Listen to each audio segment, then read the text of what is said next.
Hello everyone and welcome back to another tutorial from Gameplay Classic. Today I'm going to show you how you can remove cards from your deck on the Marble Snap game. So let's get started right away. First of all, open up the Marble Snap game on your device, and once you are taken into the main menu, if you wish to remove any cards from your deck, just tap on Collections at the bottom left corner.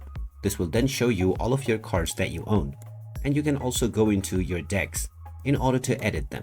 Just choose the deck that you wish to remove your card from, and now you will see all of the cards that are within this deck at the top section. Now, from the 12 cards that are within this deck, just click on whichever you wish to remove, and now tap on the Remove from Deck option.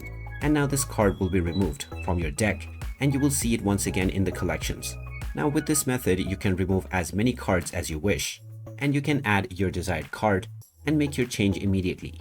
Once you have made your change, make sure to have the deck selected before you press the play button, and now you can start enjoying your game with your modified deck right away. And there you have it. That is how easy it is to remove a card from your deck on the Marble Snap game. If you find this video helpful, don't forget to hit that like button and subscribe to our channel for more useful tips and tutorials. Thanks for watching, and I'll see you again in the next one.